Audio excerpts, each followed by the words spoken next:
Recovery on the corn and soybean markets and what's ahead in the coming weeks. Jerry Gidel is ready to assess all of that and more right here on Connected Farmer, your channel, to keep you up to date with the latest trends in agriculture and livestock.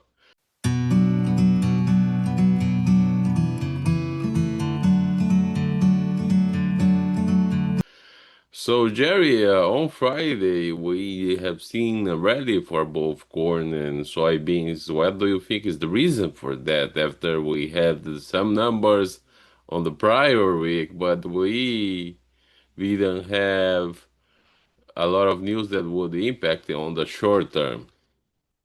Yes, yes. Well, I think we had the lack of exciting news was twofold in the grain markets. To some extent, it wasn't dramatically bearish, yet at the same time, they had plenty of supplies around, things of that nature. And I think the lack of downside pressure kind of led to some short coverings, but towards the end of the week, and that. From the standpoint of and interestingly enough, I think the weather forecast for the coming week was a significant factor in here, saying there's another big heat dome moving into the Midwest. Will it stay? Won't it stay? Things of that nature. Uh, how much rain are we going to get before it really settles in? All these issues, and I think with the lack of farmer sellings out there, and the interesting twist here is I think we still have a certain amount of accumulation needs to be done to finish up some of these fantastic export sales we've got on the books here for corn, beans. Solid numbers out there too, in that, and we're kind of getting in post uh, U.S. wheat harvest mode. So I think we had a little bit of that kind of come in here towards the end of the week. Yes, and during the week that has passed, we also have the announcement that Coke has reached an agreement with the United States government that would eliminate the use of corn syrup. I guess that will mean less demand for corn and more demand for Brazilian sugarcane.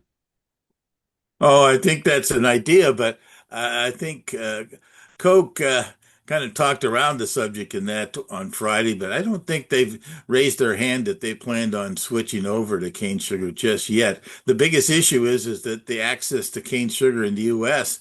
is very, very small at this point. Uh, Basically, Louisiana is where things like that, the cane sugar is produced. There's not any cane sugar out of Hawaii anymore that used to be there. So, in reality, uh, Coca-Cola kind of nodded their head towards the president, but really didn't commit to a major change. That takes years to change formulas and make things differently. And right now, there has been Coca-Cola available in most grocery stores in the U.S. that has cane sugar in it.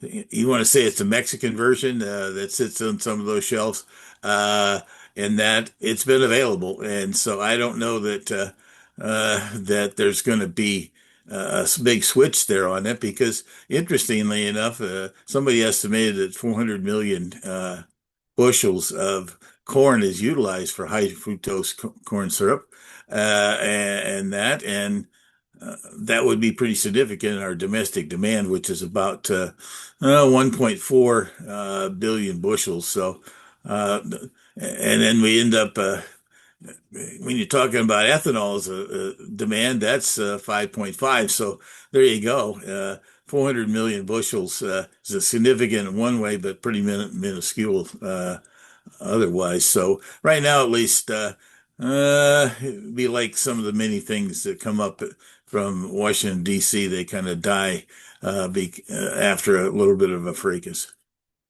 Yes, and for the little shorter term, we are not seeing any relief for the conflict between Brazil and the United States when it comes to tariffs, because uh, the president of Brazil, Lula, he has said that he has no power to intervene in court cases. So One of the demands that the President Trump has could not be resolved in terms of the executive branch. So um, I don't know how far that's going to be, but I'm pretty sure it's not going to be resolved by August 1st. Oh, I agree. The Bellastoros indictments and this type of thing, uh, it's back to the previous administration in subtleties at this point. The idea that he might declare himself president for life type situation was part of the scenario at this point. But right now, at least, as usual, President Trump sometimes makes his statements about things when he really doesn't have any connection to that. And to some extent, uh, right now, guaranteed he would not appreciate foreign governments telling the court system how they need to have certain things come out in the U.S. So at this point, I'd have to say it's another one of these international disputes, I should say. I'm trying to get fancy, and that when there really isn't any real connections that can be done. These are individual scenarios at this point. No, The interesting, but some people, especially in the U.S., are speculating that the real reason behind all this fight is the Brazilian alignment with China and to replace the U.S. dollar as the worldwide currency, which in Brazil is being ignored because a lot of people are not liking these tariffs. well, I dare the tariff scenarios at this point. It's really involving uh, uh, orange juice, coffee.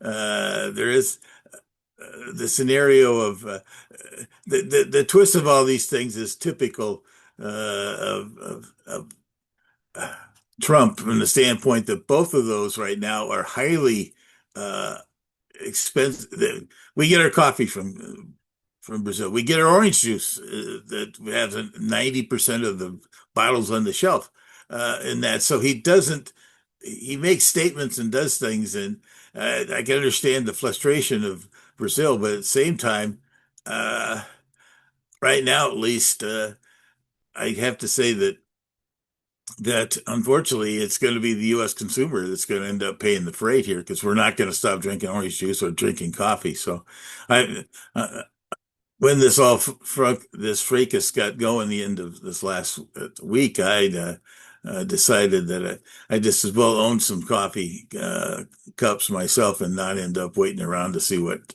might or might not happen on that from there. So yes, that's been kind of the whole week we've been involved here. We had these kinds of conversations and issues popping up, not really things involving production or Yeah, so what do you things think like will that. be discussed in the coming week, other than these tariffs that will continue to be negotiated around the world, not only with Brazil, Oh, but a lot of things are going on with the European Union and other some Asian nations.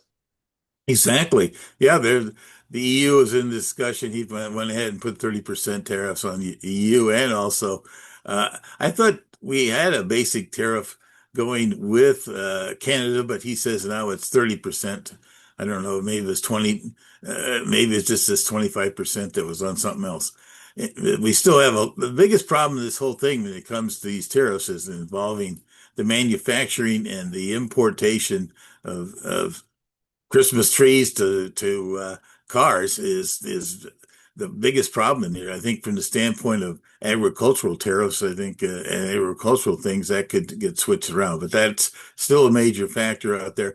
But I think really the issues that's going to face us this coming week, as we kind of led our discussion, was is that the weather situation seems to have brought itself back into the U.S. production prospects. Right now, we're going to probably be over 50% in pollination on Monday's numbers, but that means we still have 40% of the crop still vulnerable to heat, and that might damage the pollen.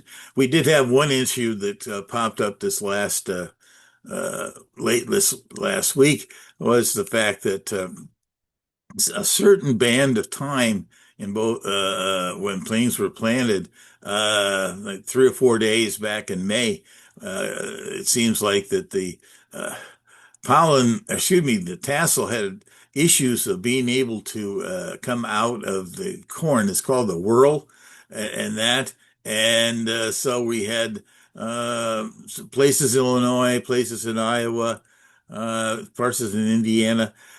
Different opinions. I'd have to say it's probably not hugely widespread at this point, but there could be some similar situations coming around here that despite the fact we've had plenty of moisture here over the last 5 or 6 weeks in general, and I'd have to say that was from the Missouri River eastbound, not so much west of there, and that we're in a situation where there was some concerns of floating around out here, and that's I think it still would put issues involving the pollination period on corn.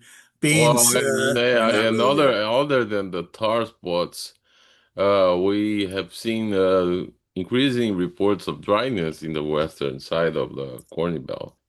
Exactly. That's as mentioned. It's the area west of the Missouri River.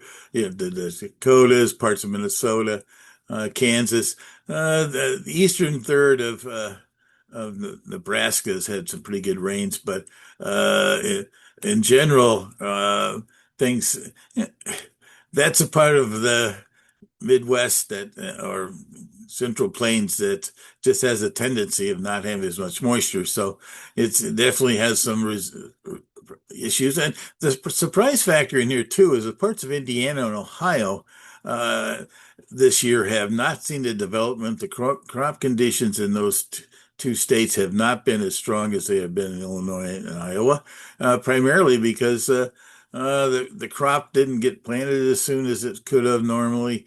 Ohio, and that. So the developments, the good and excellent conditions in both those two states, which are important producing states, by the way.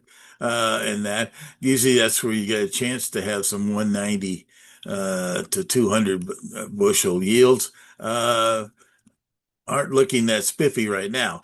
But Iowa is definitely looking good because of the rains that have occurred across that state. So, in general, here, the markets are going to be highly attuned to how much rain comes ahead of this heat wave and how long the heat wave stays next week. And if it stays, and there's some indications it could be from Tuesday to Sunday, it could be pretty significant here in the Midwest and particularly in the central and western sections.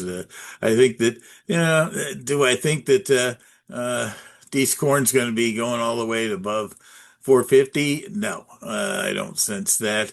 But at the same time, it could be bouncing around here. Same thing on beans. We could have a bounce on November beans. Uh, Up into the 1060 area. We've been to the 1030, 35, 40 areas in here. And uh, in general, we should be taking advantage of these bounces here to clear out our old crop supplies and maybe start just a tad of new crop. But right now, at least next week's weather and how long it stays is going to be highly important to these U.S. prices because we've got lots of people that have been short about the big crop and talking about huge yields and things like that. All right, sir. Well, we'll get back next week. Thank you very much. You bet. Have a good weekend.